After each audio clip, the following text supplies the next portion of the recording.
yeah, we're gonna try the new Street Justice, and this talent, basically, now, allows you to execute people when they're at 40% HP or lower. Wait, but isn't that just a buff? No, because I haven't told you the whole story yet. You can only do that while you're ulting now.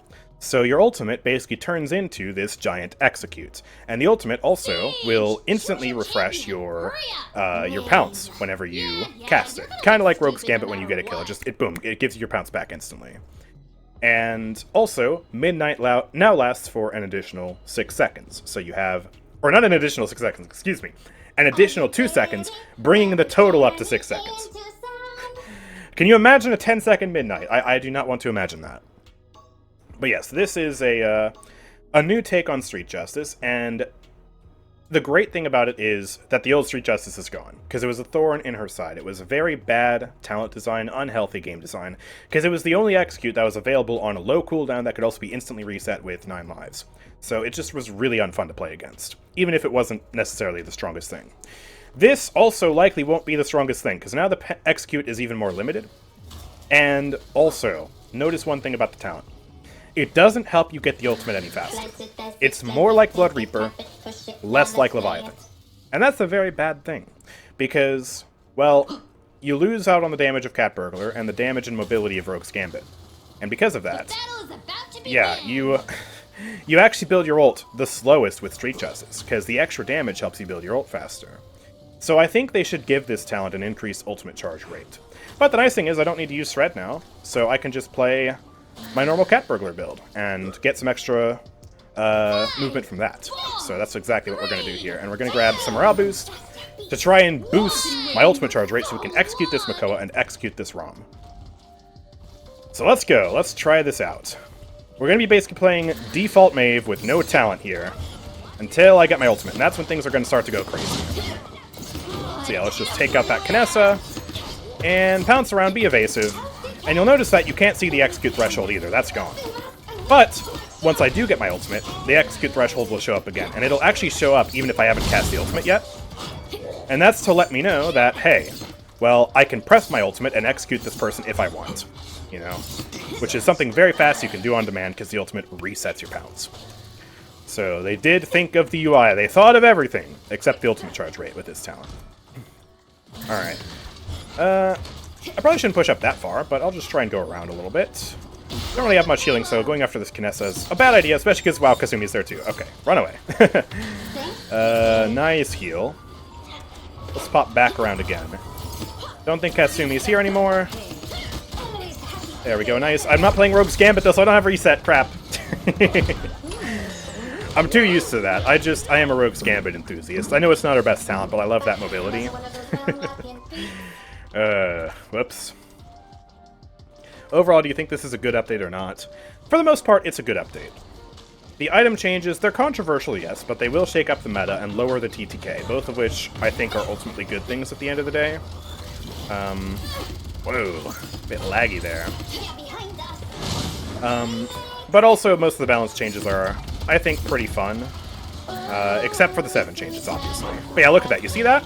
He had the icon on him briefly, because I have my ultimate. And if I just pop this...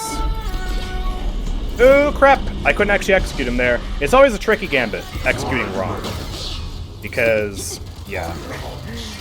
He has all that soul armor. It makes it hard to actually see when you can execute him. But there we go, we gotcha!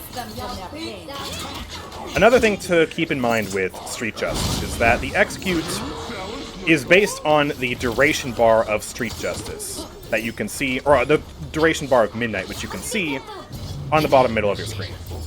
So if the enemy is by Unbound, and they basically cleanse my blind faster, that means nothing. I can still execute them even if they're not blinded.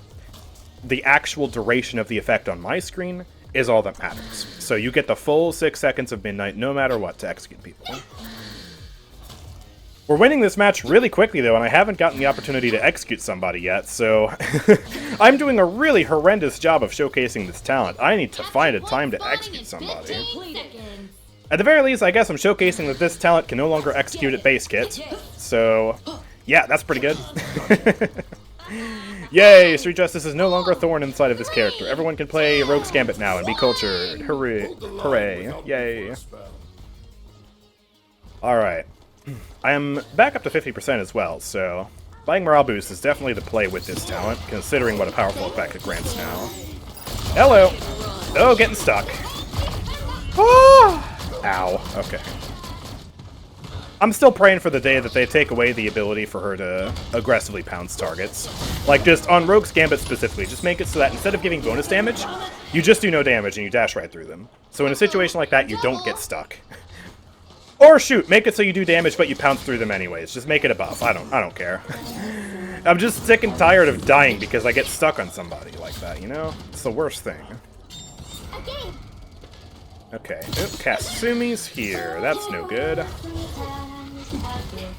She's trying to run away, but we got Rom up here. Trying to hit some shots. Alright, I have my ult now, so I'm gonna pop this. Gotta go in for a touch. The Mako's just a little bit too slow, but we have that extra duration, and it doesn't matter, because Rom is not able to take damage. He's got a shield. He's got so much help from his team. So once again, we failed to execute, but that Midnight, having a 6-second long blind, I guess means we CC'd them for a little bit longer, which is good.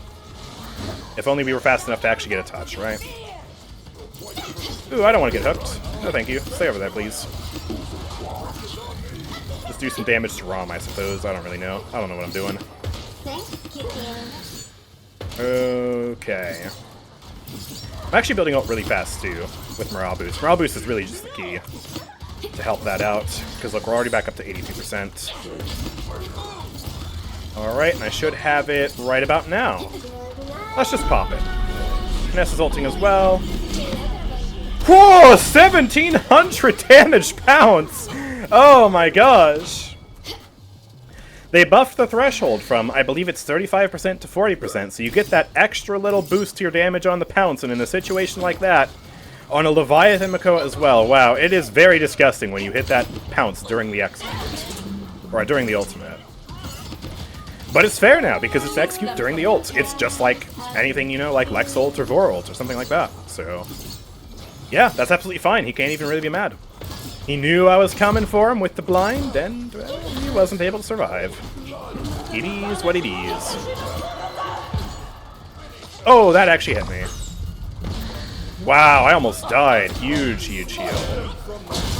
Okay. Oh, Focus the Rom or the Knessa instead. Run away instead.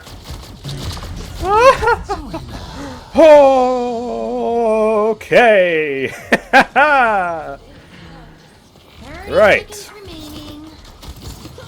Ooh, hold on. Hold on.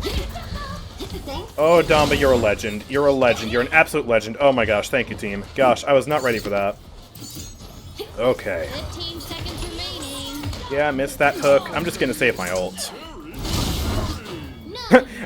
Oh crap, I tried to pounce him like I was playing Old Street Justice, but you can see there, he had the orange indicator on him. I did not execute it because I didn't cast my ult. Alright, perfect. There's the defense. I actually did have, I think, like 1 or 2 people mad at me in the comments of my video today for being so happy that Street Justice, in their eyes, just got a massive nerf. They said I'm biased against Maeve. I'm not biased against Maeve. I'm biased against bad talent design, and Street Justice was bad talent design. I actually really like Maeve.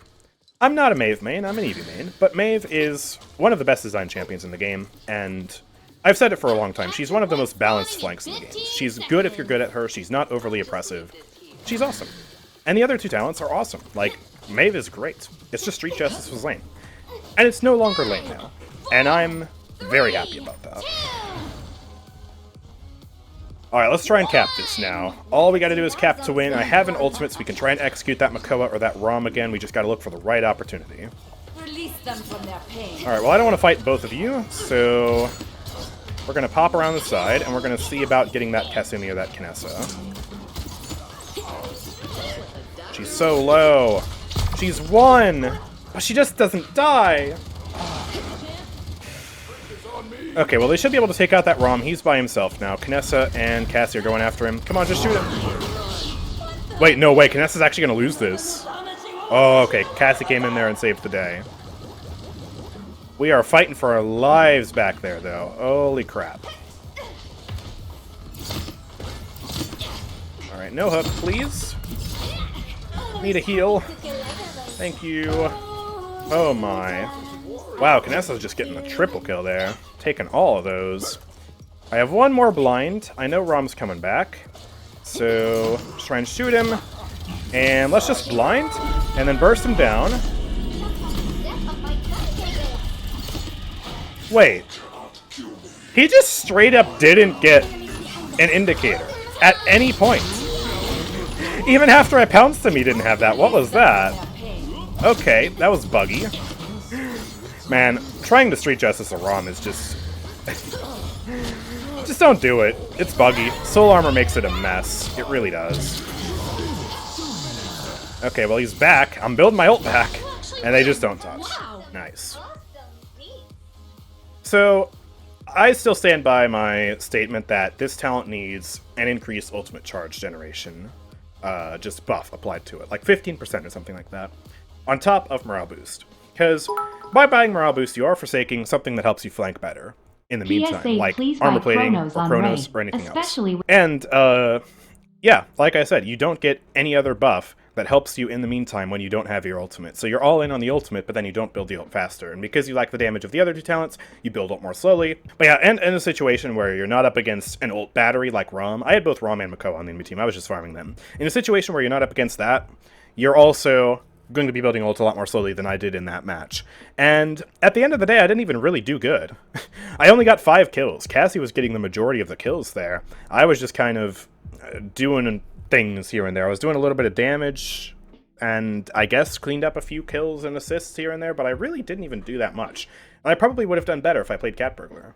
So, I think people who are saying it's a weak talent are correct, and I think it's because they forgot that little portion of an ultimate talent, where you need to give an ultimate talent some increased ultimate charge rate, or some other kind of buff to help you out in the meantime.